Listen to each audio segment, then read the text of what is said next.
and good afternoon. My name is Monica Amoding, and it's good to be back here on Civic Space TV, Women at the Front Line. I had been off a few days, but it's good to know you are still here. Thank you for this support that you give us on this program. And today we have a very inspiring story of Angella Muwanga, who is a leader in a field that is a very unknown area in this country. She's a mother raising a child with autism, and she's using her story to create change and transformation in this area. So she's a leader in this field. And I would like, as we journey through her story, to touch into the area of autism in Uganda and what must be done to help parents that are raising with children with autism in Uganda. And Angela, it's very good to see you here. And thank you for honoring our invite. Thank you so much, Monica. I know you're a busy mother, so many things going on around your life, but what you're doing, being here, is important because we can be able to multiply this story and what can be done in this area. Sure, sure. Yes. So Angela, I know that you're doing quite a lot, but just tell us what is going on right now in your life, what you're doing, yes, and a little more about yourself. Thank you, Monica. Thank you, Civic Space TV. This is a very good initiative because I think it's the way forward. Right. To create awareness and to be on the same page on certain issues. Absolutely. Yeah. And I'm really honored and humbled to be here. My name's Angella Muwanga, like you rightly said. Yeah. And today, I really look forward to sharing my story as on parenting a child on the autism spectrum, because through Civic Space and other media, we'll be able to share with those that could be facing the same any challenges, so we're able to lead a life that is, normal life, normal life, despite whatever it is. Okay, so Angela, I noted that you and Austin have founded Austins Foundation Uganda, and Austin himself is the CEO. So Austin, hello. You're doing very well in doing this work that you do. And through this foundation, you're creating awareness, you're supporting other parents. You are creating change around this area and helping us understand what it takes to raise a child with autism. And perhaps this video, if seen by another person, a parent who is going through a similar situation. I remember I had a lady here, one of my great leaders here in Uganda, who is battling also with that challenge. And she's also doing similar work in terms of raising awareness. And as I relate with your two stories, I was able to discover myself and my family that one of my siblings who follows me must have grown with autism, but we never understood it at that time. And my parents possibly did not understand it. The community didn't understand. He's a big grown-up man now, but his condition has always been special and unique in our family, and it wasn't understood. So I'd like you just to start from there. What is autism? What are the tell signs for any parent who is out there? How can you know your child has a condition called autism? And then we shall get to know how we can maneuver the challenge to help those children. Thank you, Monica. Yeah. Thank you so much once again. Yes, rightly said. Autism. What is autism? There are so many definitions running all over the place, especially with the information overflow, and everybody defines autism their way. Yeah. Personally, as a parent who has a child on the autism spectrum, I would say autism is a disorder. And I want the public to know it's not a sickness. It's not an illness. That's where we get it wrong. We call it override. It's not an illness. It's just a disorder. Just something wrong with the brain. And it affects the social and behavioral aspects of the child. Person. So it becomes easy for you to see the telltale signs. For instance, Austin was born normal. He passed all the flags. The checklist was good at IHK. They are called what? The important stages of growth. We scored 9 out of 10. But at 2 years, we get these convulsions. None of us knows what convulsions are. We've never had the experience. Same to my mom. She had never seen anyone convulsing. So it was a new thing to us. Of course, like any other parent, you rush to the child pediatrician, who was Dr. Kasiri, who quickly saw something wrong. And I don't know what, I think it was God that made him do a CT, a scan immediately of the brain. He realized there was something happening during those convulsions. It wasn't his area of specialty, so we had to go to Dr. Justus Byarugaba, another superhero in our lives, in the lives of Austin, who quickly diagnosed this could be autism. Why? When he was growing up, now this is where I want parents to really take note. You give birth to this child, there's certain development stages we need to take note of. Austin spoke at 6 years. Crawling was an issue. You realize he was walking on one side. Walking on one side. Which means there's a balance issue. The vestibular organs in the brain, the ear that controls balancing. There's a problem. He's the child, when others are on the trampoline, jumping, the swings, he's scared. He can't look at shiny surfaces. Many of you see this notice on TV when there are so many flashes. If you're watching entertainment, let me say, when these celebrities are going onto the floor, those flashes, they have that notice they put. If you have epilepsy, don't do what? So he had an effect with those kind of flashes.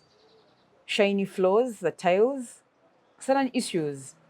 So at 6, thank God, because of the persistence and engagement on the phone, because even the speech therapists are quite expensive here. Right. So because I'm quite inquisitive, I'm on a number of parent support groups globally, because we all face the same situation internationally. There are the same scenarios happening. I was able to support Austin, and he was able to talk. You have to engage him as a parent. When you call at random hours while at work, to just put him on the phone and you burn 30 minutes of airtime to just talk to him, get those cartoons, but mostly let him be around people who know his problem and who love him. So we're able to break the speech.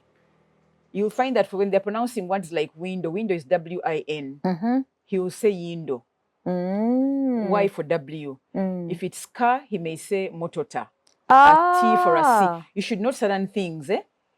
They tend to use and the stammering, does it also? Because my brother used to stammer they do, in the beginning they do. a lot. It can be that so bad. There are times you can see them struggling to say something. There are certain tell signs you can really look out for. Or slow speech. Exactly. Pronouncing a word takes hours. Yeah. You know. Look at the anger management. There are these kids, you visit a home and the kid is all over the place, jumping all over the place. Auntie Monica visits the home.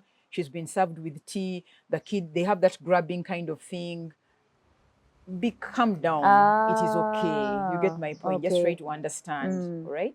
So we saw all those things happening to Austin. But along the way, that's when now Dr. Vergava diagnosed the ADHD, attention deficit hyperactivity disorder, was there. And of course now the impairment started showing.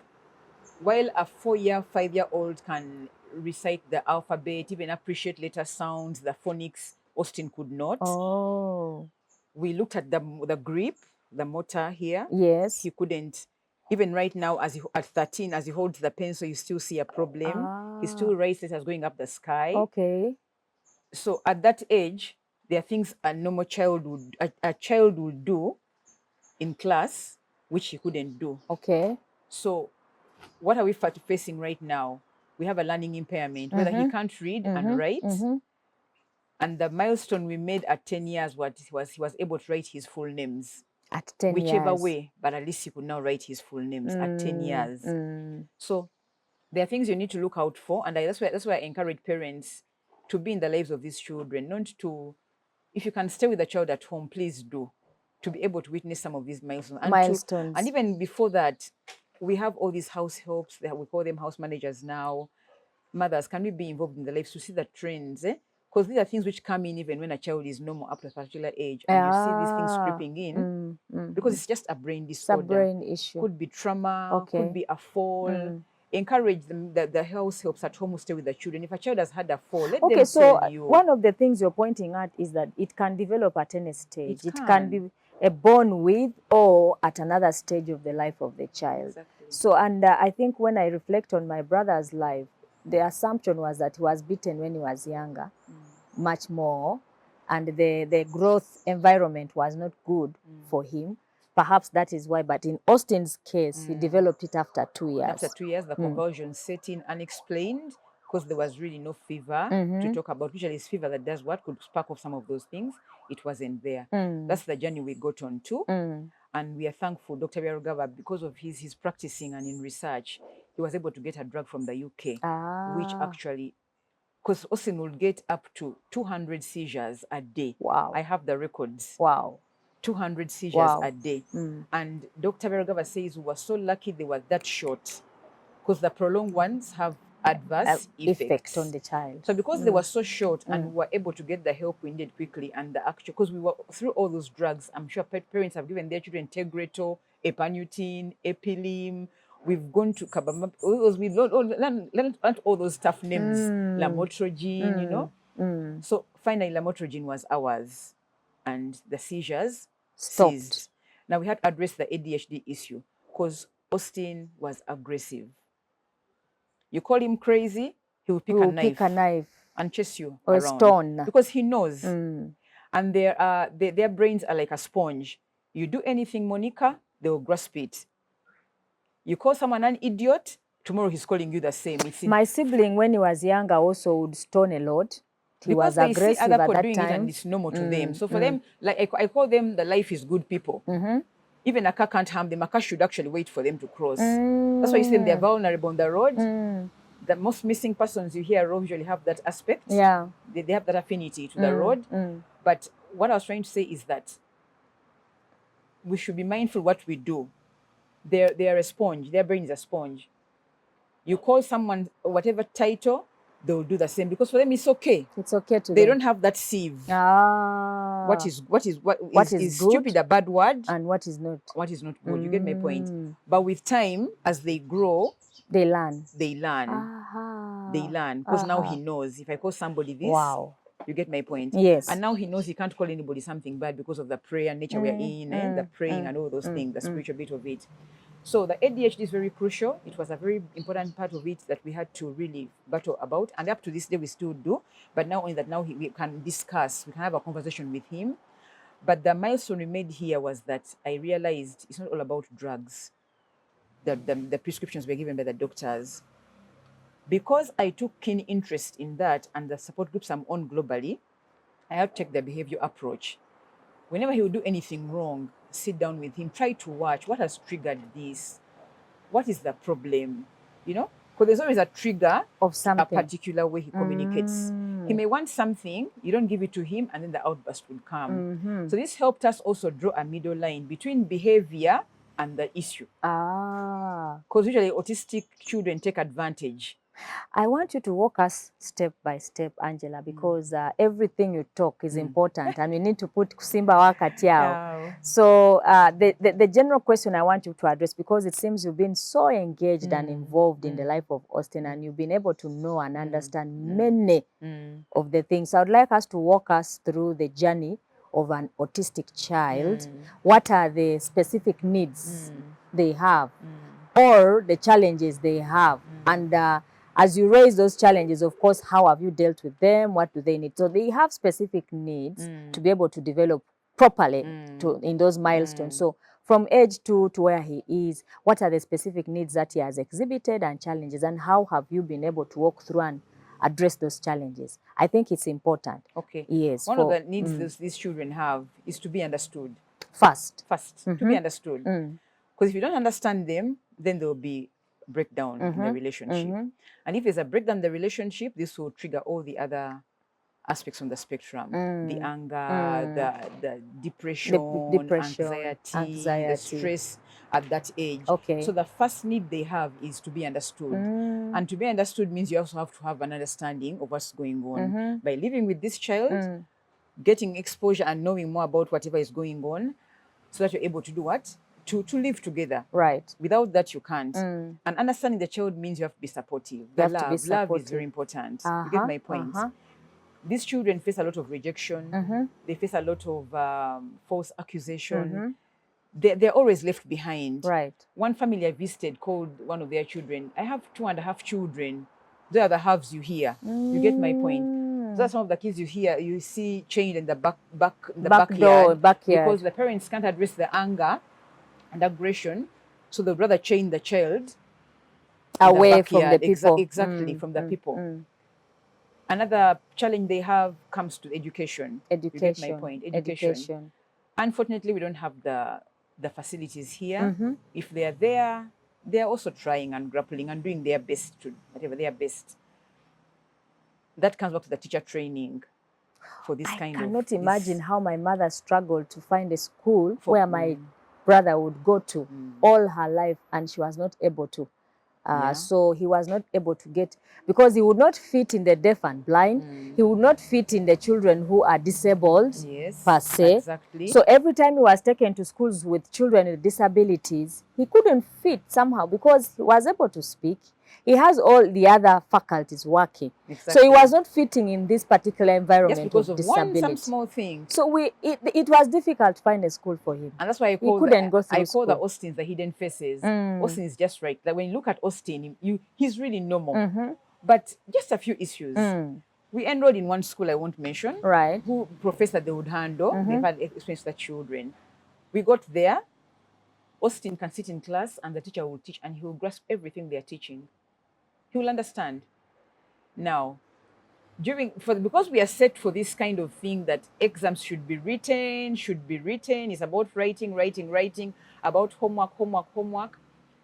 I told these teachers, whenever Austin comes home, he's telling me what he studied. So they were surprised. I did a video for them. The issue was just having a school that appreciates the student and you can transcribe. So you ask, oh, what's his name? He knows his names. Who are your friends in class? He knows all their of them. names. So he knows what it is, but are we able to go? Do you want to go the extra mile with these children? Do we have that environment for them? So you take him to a mainstream school, but he will lose out. He will lose out. He will be frustrated. He will see his colleagues, his friends writing. He also wants to write. When we are attending to services, fellowship or YouTube or whatever, he has his book and Bible. And he reads. The pastor will read, open Psalms 91 verse 2. He will open it. He can't open it. But because you're all taking notes, he will just scribble funny things. For him, he's writing. Because the decoding function was affected by those seizures, etc. So where a child at 4 will read the word boy, or you can read the word foundation. How long does it take you to read the word foundation? It's just multi seconds. You look at it right now and you're reading foundation. For him, he can't even now join the letter sounds and he can't join it. But when you're speaking to him in the vocabulary, he knows what the word foundation means. Yes. Yeah. An example was I went to the Jaja's home. The compound was dirty. I asked them, why can't you help Jaja do this? Said, Mommy, I can't work when I'm unsupervised. Which means he knows the word unsupervised, what it means, but don't tell him to write it down. You get it? Right. There's that special, which you need to really be mindful about. Other challenges, of course, come with relationships with before you leave the issue of education, I would like us to go further to understand, because my sibling was of 30 years plus ago. What about now in this era? Can we point out to say there are schools right now where these children can be properly, taken through their milestones of growth and development? Have we become of age as a country? Because I hear also that autism is a very expensive condition to deal with. In other words, special needs that are needed for the child. So what support network do parents have in terms of education alone before we handle other areas? Education is still a challenge, okay? Especially when you go on the spectrum, you have the non-verbal and the verbal. There are those who are really at the low of the spectrum and those at the high, the Austins, who can really do their daily life activities. Then you have the ones who are non-verbal. You have those with multiple disorders. The child has autism and Down syndrome. So on the across the board, education is what? Is a challenge. If I found a challenge with Austin, then I can imagine those with children that are non-verbal, who still have speech problems even at 13, how it's being handled. So we have special centers. And I'm proud to say Donor Center has done a very good job. Dorothy is doing a very good job. And many others who are out there. Jackie is doing a good job in Nalia. So what they do is they have a one-on-one with these children because they've lived the experience of autism. They've had children with autism. At least Dorothy has had one. So she knows what she's dealing with. And she's trained in all that. And she's, as a person, she's deliberately out to see that these children and parents get support. So, that is Kampala, but how is the situation up country? Now, that's the issue. Kampala, you can talk of homeschooling. Exactly. What about a child in some village up country there? What happens to such a child? That's why we need to work together. The parents already have this exposure and experiences. And the Society of Autism, which is I think coming up now, and I want to commend them right now for thinking about getting an umbrella, because we've been so many, everybody is staggering wherever. But now we can we can convene under one umbrella, which we can subscribe to, put our brains together, engage other stakeholders like even government, under the Ministry of Education, to start gender, up centers where these children can be put together. The other day Nairobi was having elections. The governor of Nairobi, in his manifesto, he wants to set up 15 special needs centers before his term ends. Imagine. What an initiative. Wow. You get my point. Wow. You get my point. Why not in Uganda? You get it? So that the mountain ahead, the task ahead is quite huge. It is. But I believe with spaces like this, we can even have translations, etc. This can be aired. This can be aired in many spaces. Because it's happening everywhere. And I want to encourage parents, we have to use the things within our control. We're not in the US, we're not in the UK, we are not wherever. That's very important. You get my point? Yeah. That's why it brings me down to the point. Understand your child. What strengths do you see in your child? Because they are there. Austin, we realize he loves animals. So rear some chicken at home. Start the goats. Yes. He loves them. He has them. He had them. And there are things he knows. As you're handling these events and Austin picked interest in events management. Austin loves bikes. So we're enrolling him for motocross. You need, as a parent or guardian or caretaker, you need to put him up there. You need to support him. Okay. While others have strength in school, getting the A's and B's, he can be on the New Vision Sports page tomorrow. Yes. Representing the Autism Society. Imagine. You get, because they don't have that, they don't have the fright. And that's they can go full swing. You get my point. I get so that it. aggression, turn it into an opportunity. That's why you see parents in other countries like South Africa, you see these parents taking kids for horse riding. Those are things that mitigate, that calm down, versus using the expensive drugs retailing, which will become addictive. Can you find an opportunity in the life of your child? I always tell you, parents, Monica, you have a child, and you're always buying Rolex on the street, pancakes on the street, you're buying eggs at the supermarket. Let Austin know that this is a source of income. Let him bake the pancakes at home, and Monica, family will be the first clients. You get my point? Yes, yes. Whenever the stage of learning to count money, you need to support him. Yeah? Okay, I'm going to get back to those special areas to support these kids. I would like you to go to another item, because we're dealing with education, the special challenges these children have. There are also other issues you talked about. One of them is communication. You had tried to mention relationships. Just walk us through that as well. Communication is key. And of course, like we said a few minutes ago, if you are to communicate with this child, understand what he's going through. Understanding what he's going through, you need to seek for information. You get my point? So appreciate your child. And look at your child and study them. Mothers, we can do that. Fathers, we can do that. It's from that you can really do what. And communicating with this child is all about understanding their situation and how best as a parent you can help. What's the best you can get from this? In other words, you're also talking about affirmative speech. Affirming them, positive language, not the insults, this idiot, this what, and that's where parents will go wrong. All these landlords where we've rented houses, to those things, they pick. And that either puts them down. If you all go down with a child, as in you're depressed, they're calling my child this, they'll always be labeled. Don't even be deceived. They'll always be labeled. Even if they're 30 and working for a bank, someone will always label them. So the labeling, that one you have to agree with me, it's always there in certain parts of community. It's us to stand up and say, labeling this is not right. Just like we did with HIV, we have done it with other conditions. We've said it's not good to stigmatize with disability. Charling was at church, you're in church, and someone is really, feeling disgusted with the child's behavior. Defend your child, advocate for your child, be positive to this person. I don't think any child would want to be in this kind of, which means there's something wrong. Just with them. understand. Just understand. You get my so point? Parents and the community should be understanding, should use positive language, should affirm the child, encourage them, strengthen them. That's very, very important. And this awareness creation is very important. Now, on issues of relationships, that's an area we've battled with. We sometimes worry about our sibling because we wonder whether he can be able to have a normal sexual relationship.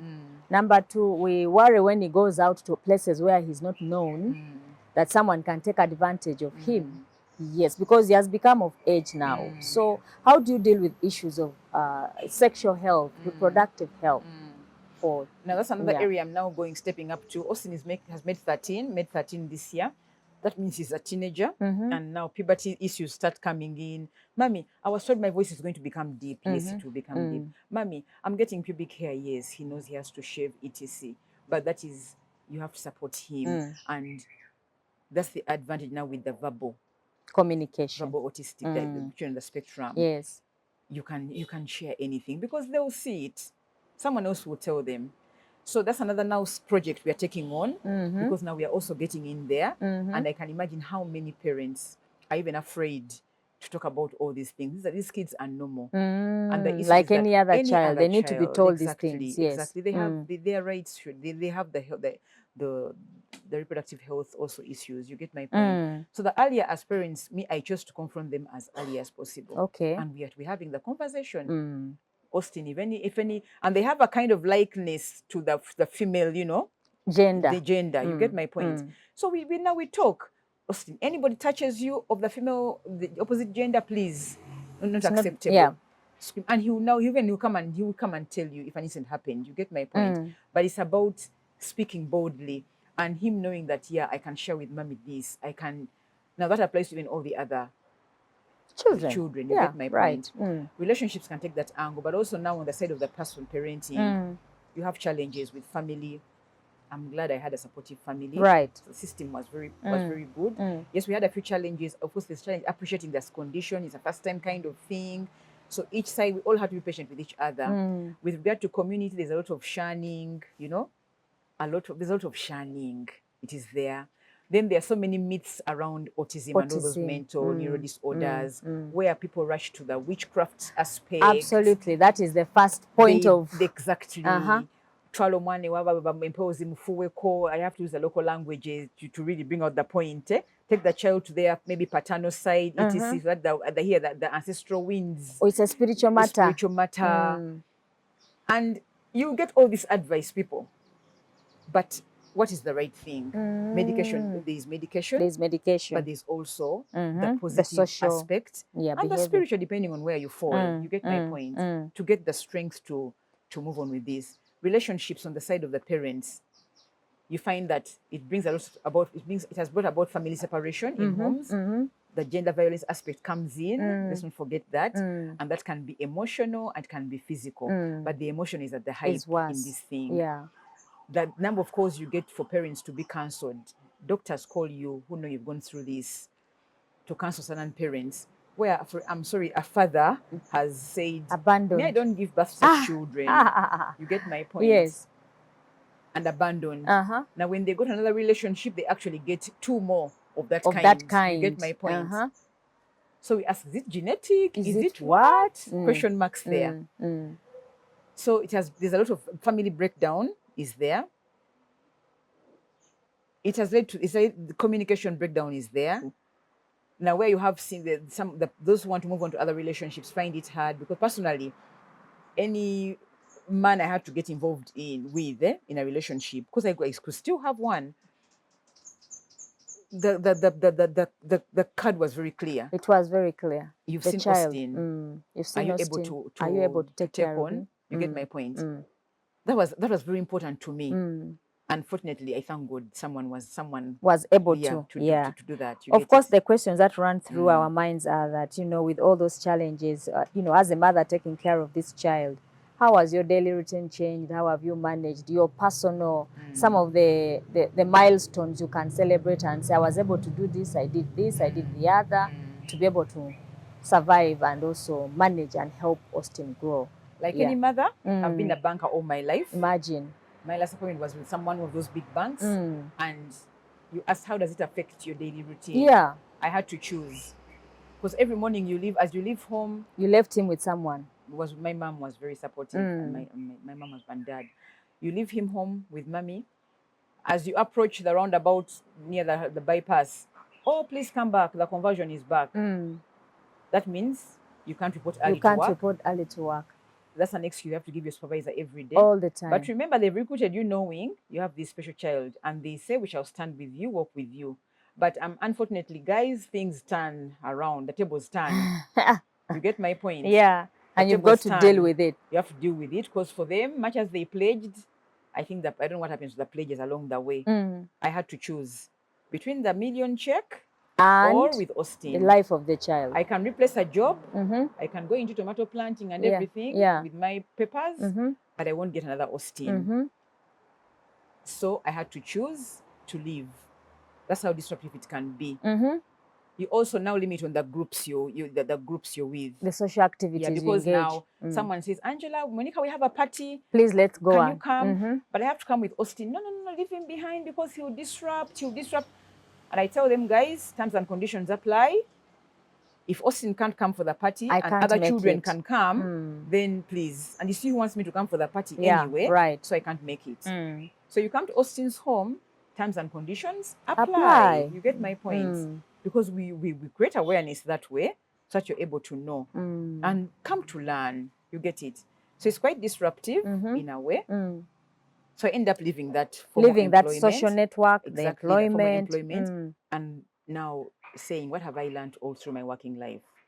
I'm good at business development. Let me become a consultant in that. To the SMEs, the women, the youth. The salons are coming up, they want customer care service. ATC, that area, you get my point. Support other businesses to grow up, come up. But more so, we came up with an NG called Hearts Extended, which one of the pillars of Austins Foundation falls there, because that now helped us focus. Down to Austins Foundation, you need to empower your child. Clearly, Austin had to know he's the founder of this thing. So he does his small-time awareness. He now knows what autism. He can try to explain, but even minus explaining, Aunt Monica, we need to support the people with autism. That's enough advocacy. That's enough for him. That's enough. Yeah. That's enough. And of course, you have experienced some milestones. What are those that give you, in your journey with Austin, you probably reached this milestone, you overcame the convulsions, That's you one. overcame the speech issues. That's two. What else did you, so those kind of, which keep you going. The balancing came right. He can now run up a flight of stairs. He can now go on the swing. He can now ride a motorbike, the boda one, the Bajaj, you see. At 10 years, like I said, we're able to write our name in full, Austin Lubembe. When he came back from school the other day, we had an individual education plan with Dorothy at Donor Center. What do we want? Because now he got to a point whereby he's like, Mommy, I need to read and write. Now he's growing up, coming to terms with what he needs to do, what to master. Yeah. So we came up with an IPEP, individual education plan with Dorothy, where our target this term was he should learn to read and write one-on-one. You get my point? So he came back home with his small paper. I came with them actually there. Their words, he was, Mommy, that's the first welcome I got. Wow. See. You see. Wow. I tried to say, let me try and test it. And indeed, he had farmed them up. But with autistic children, it's routine. You need to remind them. Repetitive. Remind them, write your name. It's repetitive. Theirs is routine. You get it? That's another one of them. The other one is the level of cooking skills has really gone up. Is that so? Yes. Then the issue of diet, where Dorothy said, Angela, the issue is diet. So we put that aside, the drugs, and the diet had to change. Less sugars, less. But Dorothy empowering these children to be in charge of their diet. When you're home, Mommy, dilute that soda. It is too much. Mommy, give me a few chips. Mommy, one slice of bread. She has made them understand. Now that has reduced from the ADHD, the aggression. He's in control of his faculties in those areas, which is another issue on diet. What are we feeding the children? What are we feeding the children? So in other words, you're saying carbohydrates are not good. Exactly. They should be reduced. Give a child Coca-Cola. It has caffeine, and the label is there on the top. Caffeine is one of the ingredients. What do you expect? Give a child lots of sugar, lots of bread. Those things up the energies. Yeah. You will see that. You can do an experiment at home and you will see it. Now, how about these ones who have the actual disorder? So those are milestones whereby he's now in charge of himself. He also now looks forward to being like any other person. Wow. You get it? Wow. Wow. Of course, the question is for a parent out there, she's been able to make it, but what are those resources she has worked with? Where can we find them? Besides Donor, you talk of Donor Center a lot, and I think Jackie's Center. What about any other online? Are there any useful resources this parent can reach out to? Are up to the parents. You either choose to be on the low or on the high. You have to look out. You either choose to be for the child, or both of you stay where you are. As a person, as a mother, I cried the tears, did everything. There was that time for crying the tears. Now the time had to come where you come to terms with the situation of your child. Tomorrow, you know, may not be there. So what can you do for the child now To survive. What networks are you leaving behind for the child? Monica knows about Austin. That means Monica will look out for Austin. That comes down to family and community. Family and community is your first network. The first network. All right. You get my point? Yes. Show Austin the love. So that show the child the love. You don't have to have the millions. You will never have them. Love is a basic. And we can all give it. Number two, with the love and daily, you know, connection with the child. What are those things you see in the child that can support them, can help them? Work with them. Let them know that mommy is with me, Monica is with me. When I go to Monica's home. Yeah. Because when bringing the brothers and cousins and others on board, it takes time. They have to appreciate what Austin is or that child is. The school that we've seen that the issue in the centers and the schools and the problem. Are you going to sit back? You can't. I look at guys with very nice smartphones. The phonics are there. Resources are there. They're there. Parent support groups are there. Many people on Facebook. What are you doing on Facebook apart from the usual clutter and everything? everywhere? But you have one child there in your space. Okay. There are so many support groups. There are so many on Twitter. There are so many groups you can join, and we are sharing every day. Every day. A mother in the UK says, "I woke up, my child with a knife and tried to check. How did you handle this? I did ABCD. I got up, my child did ABCD." So we all have the gadgets. Like I tell the market women when COVID struck, they have a better phone than you, Monica. They do, holding, of course. But they don't have your number. But so many people who are doing the financial literacy keep telling them, keep this number for that moment. So we have all these gadgets. We have. What are we using them What for? are we using them for? So there are many online, support groups that you're talking about. And for that mother in Serere, maybe in Kabera Maido, who may not be knowing all these things, that's where Miss Civic Space comes in. And other forms of, information dissemination. Yes. For us, our target now under Hearts Extension is to move across the country. Resources. Yeah. Deal with that, because the government already has an infrastructure, a structure in place. Go to these DHOs, go to these cows, and let them know. We want to go into the judiciary, the police, prison. Nagu remand home for the juvenile prison. Those kids are autistic. But also, as you reach out to point those people to the resources that you see now with such a child, go to this particular place. Yes. Maybe also to lobby government to say, can we establish one center per region or something where children in a village setting, for example, the parents don't have the resources to take care of such a child. Can they be located in particular regions, a home where they can be raised with special love and attention? But not exactly disability centers, because their issues are very different. So we don't have that. Yeah, we had Shimoni Demonstration School. What happened to it? Well, it is somewhere. Other demonstrations, I think there's one in Kabale, there's one in Igang. We have those kind of centers.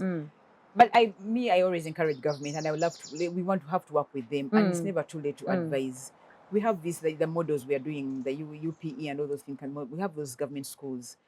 Can we have sections of them where we have these kids enrolled, where we have the expertise to sort them and, see? We're actually advocating for early childhood development to comprehensively do There's that. a model Naguru Preparatory uses.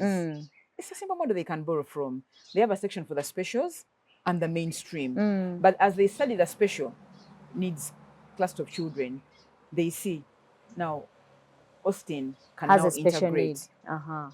He's at a level now where he can integrate with these others.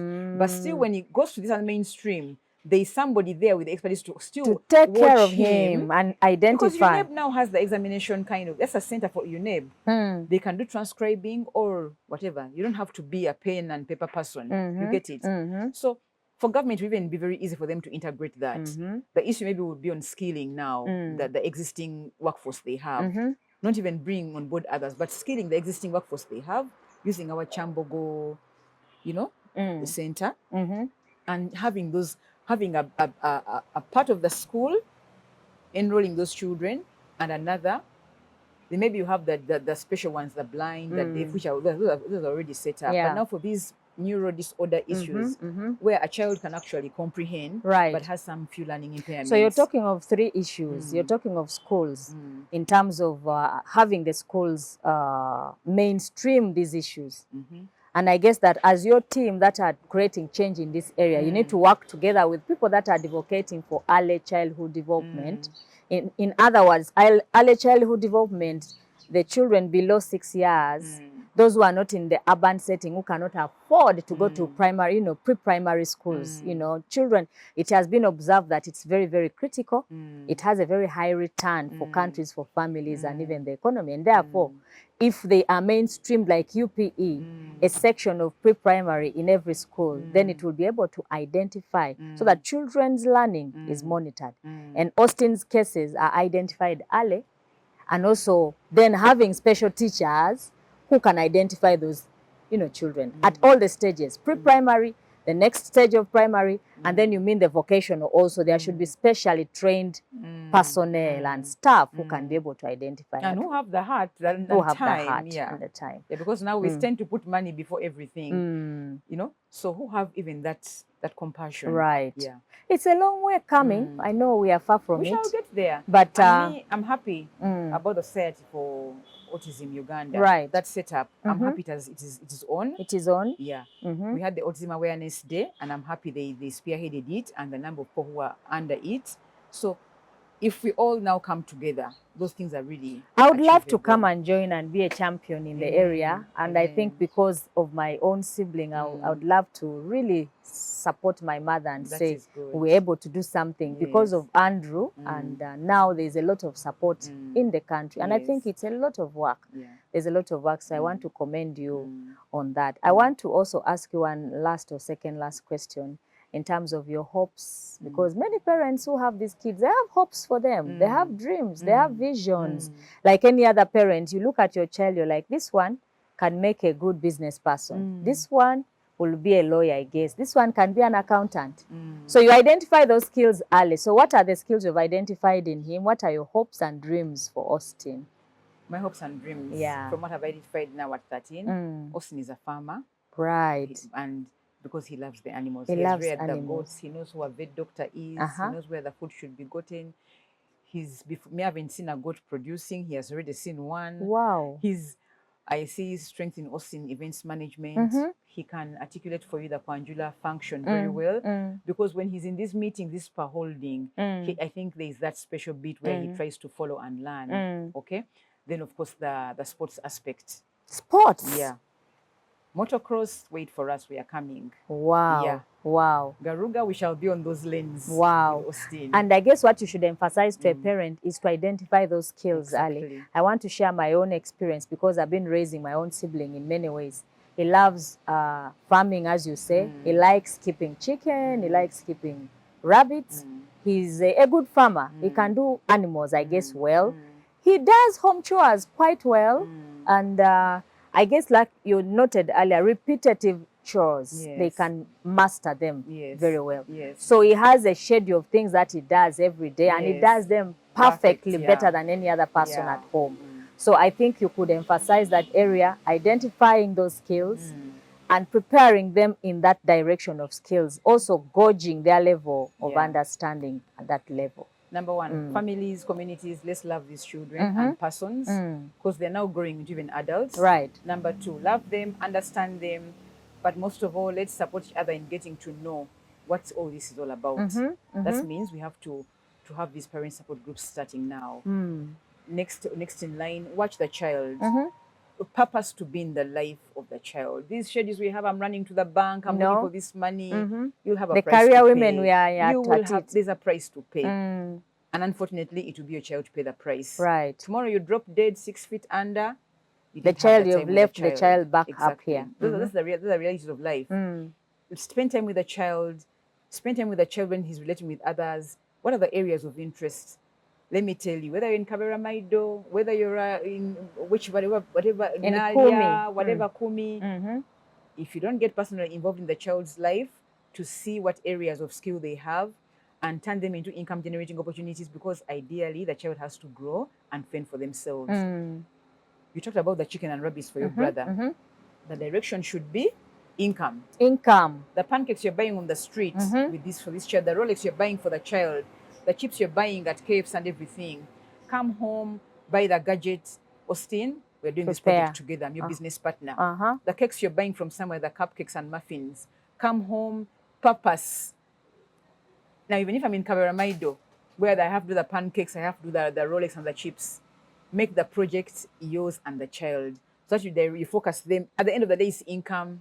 I think I'm smiling when you talk about the income part. Yeah. I'll be happy if you have an income section on that. He has his saving box and he saves. Jaja, tomatoes for the day, I'm going to buy. Austin, collect some money from your bank. What does that make me come to? We're also learning how to count money. Because he'll buy you a donut at 20,000. That's the problem. So, I've also noted, yes. When we give our sibling money, he cannot return a balance, which is...